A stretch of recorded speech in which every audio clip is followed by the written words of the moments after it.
All right, so welcome to today's lesson on parallel circuits. When working with parallel circuits, there are a couple things that you need to remember. The first is that the voltage across all components in a parallel circuit is the same. The second thing to remember is that the current varies inversely with the resistance in a parallel circuit. So why is that the case? Well, let's take a look here, right? Let's imagine that there's a certain amount of current that leaves our battery and it's gonna go around this circuit. When it leaves the battery and it reaches here, it then has now an option to go through the 2 ohm filament lamp or through the 3 ohm motor. So imagine if it were you.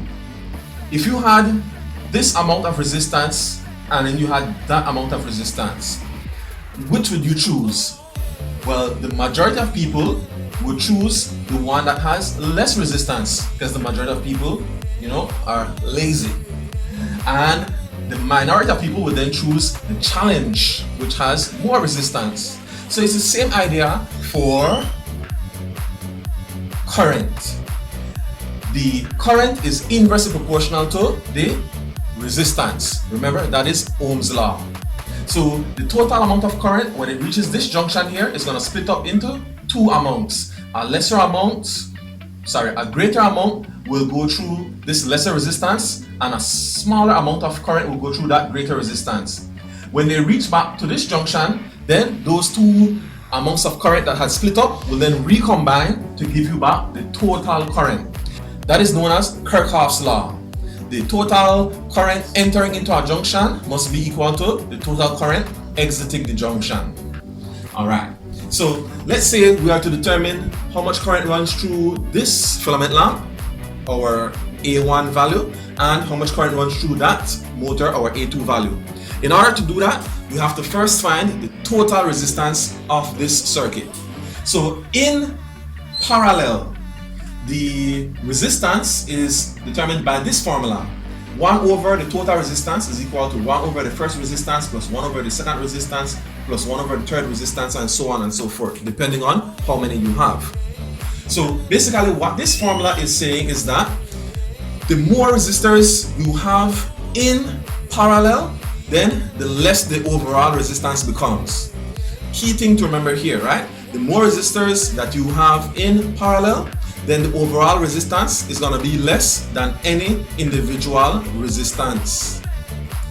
Another key thing to note here is also our houses are wired in parallel. Imagine if your houses were wired in series.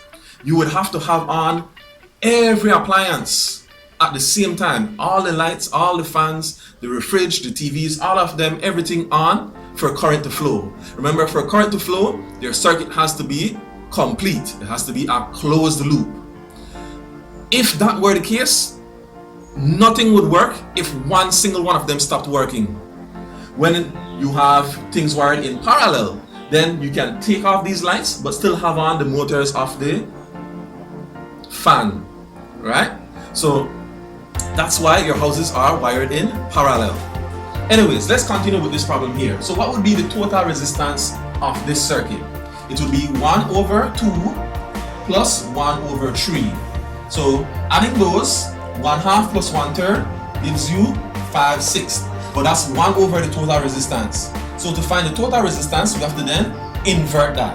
So the total resistance will be 6 over 5, or if you prefer decimals, 1.2. So 1.2 ohms is the total resistance. What then will be the total current that exits this battery?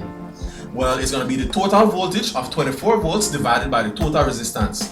So 24 divided by 1.2 gives us 20 amperes. So this 20 amperes leaves the battery, and when it reaches this junction here, it's going to split up. Some of it is going to go through the filament lamp, some goes through the motor. How do we determine exactly how much goes through which?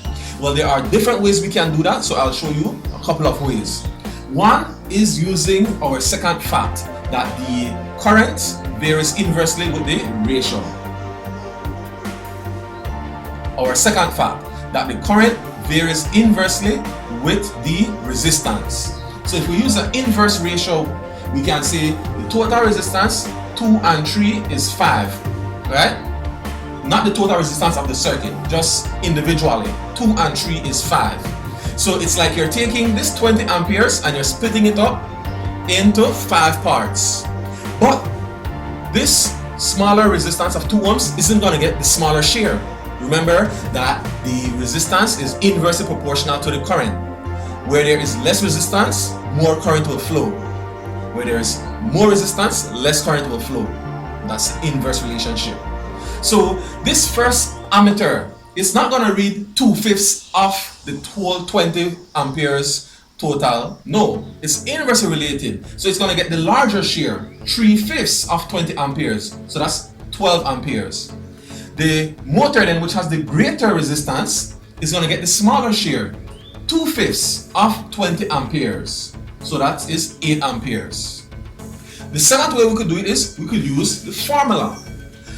And according to our first rule of parallel circuits, the voltage is the same across all components in a parallel circuit.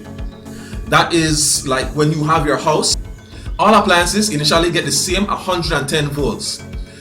They may get a different amount based on if whether or not they have a step-down transformer in their adapter, right? Like for example, your phone charger, your laptop charger, all of those, they have an adapter that steps down the voltage from 110 volts to a smaller amount of voltage. But we'll learn more about that later on. So all appliances though, if they're connected directly to the main supply, as it is called, your outlets, they get 110 volts. That applies to all parallel circuits. So here, if we use our formula, we need to apply that concept, that this 24 volts is the same across this 2 ohm resistor and it's the same across that 3 ohm resistor. So using our formula, the current 1 through ammeter 1 will be 24 volts divided by 2 ohms, and that gives us 12 amperes. The second current reading then will be 24 volts, the same voltage, but now divided by 3 amperes. So that gives us 8 amperes. Whichever way you do it, you should get the same answer of 12 amperes for the first current, 12 amperes for the first current, 8 amperes for the second current, 8 amperes for the second current. Here's yet a third way that we could have gotten the second current. Well, as I said, the total current reaches this junction and then it splits up into 2 amounts and then it comes back together. So these 2 current values have to add up back to the total of 20 amperes. So let's say you already found 12 amperes for the first current value. To get the second current value, then you simply subtract that 12 from the total of 20 and that will also give you 8 amperes. Whichever way you do it, you should still get the same amount. Just make sure that you show you're working. Alright? So let's look at a second example now. Alright, in this second example, let's say we don't know what the total voltage is, the voltage of the battery. Right? It seems that some information is missing. How can we still figure it out? Well, it's a different kind of situation, but we still apply the principles of parallel circuits. Let's say we're to find what the total voltage is. Let's say we don't know what this resistor is, but we're to find that and we're to find the total current. How would we do that? Well, looking at our diagram here, we know that the current through this resistor is 3 amperes, and we know that this resistor is 5 ohms. So with this current and this resistance, we could find the voltage across this resistor. So we have our formula according to Ohm's law, V is equal to IR. So 3 amperes times 5 ohms gives us 15 volts. So if the voltage across this resistor is 15 volts, then according to our rules of parallel circuits, the voltage across this resistor is also 15 volts. But then that would also mean that the voltage of the battery is 15 volts. So the total voltage is 15 volts. Next, what is resistor 1? Well, as I just said, the voltage across this resistor is 15 volts. So to find this resistance, we rearrange Ohm's law and we get R is equal to V over I. So 15 volts divided by 10 amperes gives us 1.5 ohms. Easy as that, easy as pie. Next, then, the total current. What is the total current?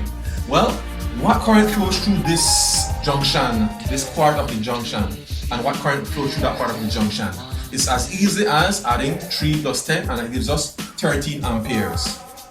Bam, boop, bam, bam, bam. So I leave it to you now then to find out what is the total resistance. You can do it in two ways. What is the total resistance of this circuit? Right? Try to see if you can find it in two ways, and then I'll see you in class.